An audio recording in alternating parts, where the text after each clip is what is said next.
तो जय हिंद साथियों, आप सभी को एटी स्टडी सेंटर पर स्वागत है। आज हम लोग इस वीडियो लेक्चर्स में 12th इंग्लिश बिहार बोर्ड की बात कर रहे हैं, जो 2024 में एग्जाम देने वाले हैं साथियों। और अब की बार ये इंग्लिश पर एक छोटा टाइटल, ये फर्स्ट है, इससे मतलब ये क्या है, ये कोर्स में का है। तो चैप्टर है आपका पिंच ऑफ स्नफ का। हम लोग क्या देखने वाले जी, समरी देखेंगे। बिल्कुल समरी, इतना आसान भाषा में समरी है ना कि पूछो मत। मानो तो सबसे बेस्ट आपका समरी है पूरी बिहार बोर्ड की बात किया जाए तो सबसे बेस्ट समरी है ही। मतलब छोटे भाषा, मतलब आसान भाषा में इसको लिखा गया, ठीक है, देखना ध्यान से।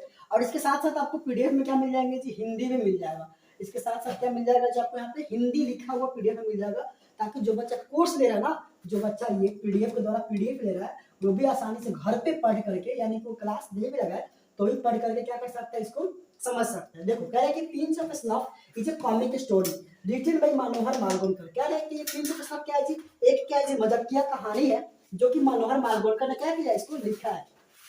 फिर कह रहा है कि he was a great novelist of India. Here he has presented a comic story full of wit and adventure. कह रहा है कि वो एक क्या है जी, भारत के एक मतलब प्रसिद्ध यानी कि महान उपन्यासकार है। Here he has presented, वहाँ एक प्रस्तुत किया है कॉमिक स्टोरी, यानी कि एक मजाकिया स्टोरी प्रेजेंट किया है, फुल ऑफ विट, जो कि एक विवेक से भरा हुआ, एंड एडवेंचर, और जोखिम से भरा हुआ क्या है जी, कहानी यहाँ पे प्रस्तुत की है। फिर कह रहा है कि नानू काका is the main character and maternal uncle of narrator. जो नानू काका क्या है, इस कहानी का मतलब मुख्य किरदार है, और जो लेखक है उसका क्या है जी, मामा भी है। फिर कह रहा है कि the writer himself narrates the story ही है, और जो नरेटर है वो खुद से क्या करता है, इस कहानी को यहाँ रिप्रेजेंट करता है कि मामा ये है, मम्मी ऐसे ले गया, फिर वहाँ पे ये हुआ, वो खुद से ही सब कुछ यहाँ पे नरेट्स वहाँ पे ये करते हैं। बहुत अच्छा कहानी है, मजा आएगा आपको पढ़ करके, ठीक है, एकदम बिल्कुल आने वाला है। और एकदम आसान भाषा में आपको समरी लिखा गया है कि कोई भी बच्चा चाहे घर से बैठ करके, देखो यहाँ पे हिंदी में भी यहाँ पे हिंदी में भी क्या हुआ जी, डाल दिया गया, ठीक है।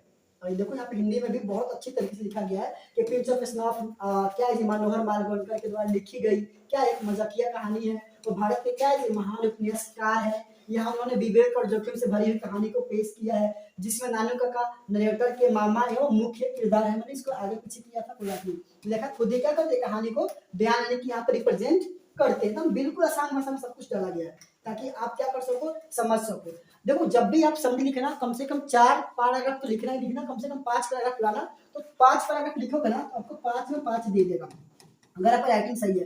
अब कितने बच्चे होते हैं 2 से 3, 2 या 3 पैराग्राफ लिखते हैं और कहते हैं फिर सर नंबर नहीं उठा। क्यों नहीं नंबर देगा भाई, वो एक पैराग्राफ 1 नंबर देता है। तो आपको कम से कम 5 पैराग्राफ आपको लिखना होगा, किस पे, समरी में, तब जाकर फुल में फुल आपका नंबर देगा। ये चीज आप ध्यान रखना। अब मैं 5-5 पैराग्राफ, किसी में 4 किसी में 5 हम जरूर लिखवा देते हैं, ताकि आपको अच्छा लगे और मतलब नंबर भी दो आपके एग्जाम में, ठीक है, समझ रहे हो ना। चलो सेकंड पैराग्राफ कह रहा है कि Nanu Kaka comes to Delhi see some minister. जो नानू काका था वो दिल्ली किस लिए आया था जी, कि कुछ मंत्रियों से मिलने के लिए आया थे।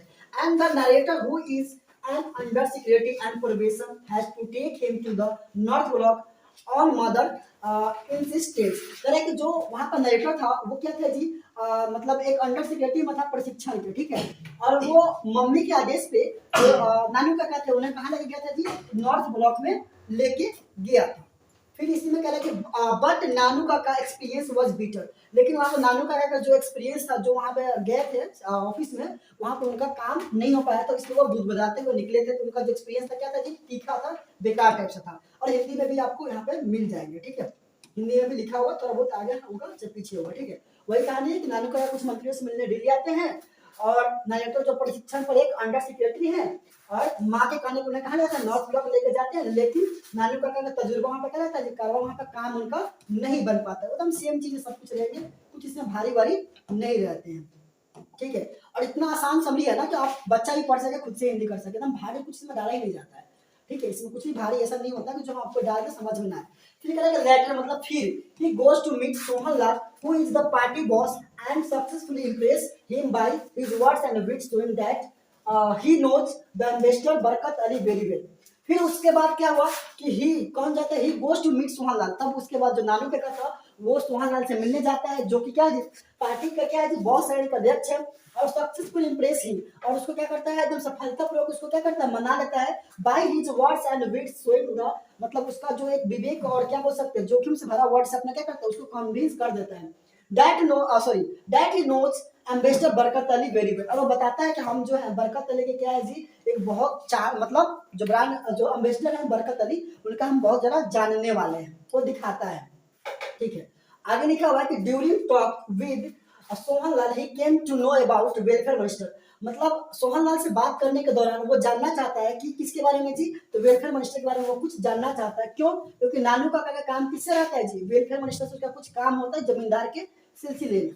फिर इसके आगे ही लिखा होगा कि also he knew that Sohan Lal wanted his son to get married with welfare minister's daughter, but the minister refused। और यहाँ पे वो भी जान जाता है कि जो सोहन लाल है वो चाहता है कि उसका बेटा का शादी वेलफेयर मिनिस्टर की बेटी से शादी हो जाए, बट द मिनिस्टर रिफ्यूज। लेकिन मिनिस्टर क्या करता है, ये शादी होने से इनकार कर देता है। वो पता लगा लेता है। ठीक है, जब पता लगा तो उसके मायने बहुत अच्छा उसका क्या आता है, दिमाग आता है। वो देखो आगे मिलेगा, देखो इसके हिंदी में लिखा होगा कि फिर वह सोहन लाल से मिलने जाता है, जो एक पार्टी अध्यक्ष है। बाकी पढ़ लेना देख करके, बाकी सब चीज पढ़ा दे वही चीजें होगा। ठीक है, बहुत अच्छी तरीके से हिंदी में लिखा होता है। ठीक, चलो आगे चलते हैं। फोर्थ में लिख रहा है, देखो यहाँ पे कितना अच्छा है। On other hand the welfare minister fixed his daughter's marriage to the prince of Ninore. दूसरी तरफ देखा जाए तो जो वेलफेयर मिनिस्टर था वो अपनी बेटी की शादी फिक्स कर लिया था, किसके जी, निनोर के राजकुमार से। ठीक है, निनोर के कहाँ से जी, राजकुमार से वो शादी फिक्स कर दिया था। नाउ नानू काका went to meet the welfare minister in the guise of hereditary wow astrologer Maharaja of Ninore. और वो मतलब एक खानदानी जो बोलते हैं ना, वो एक क्या बोलते हैं, खानदानी जो एक ज्योतिषी होता है उसके रूप में वो बन करके जाते हैं किससे मिलने जी, वेलफेयर मिनिस्टर से।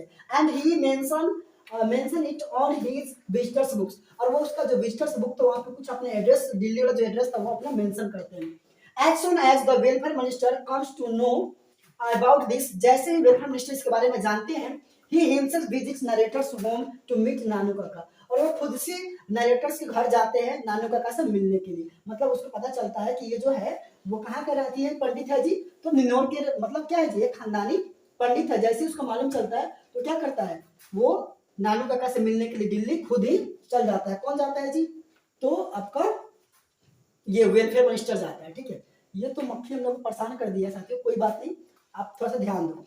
फिर इसके आगे लिखा है कि finally this is a fantastic creation of क्या जी, मनोहर मालगोलकर। मतलब अंततः ये मनोहर मालगोलकर क्या है जी, सबसे बेहतरीन क्या है क्रिएशन है।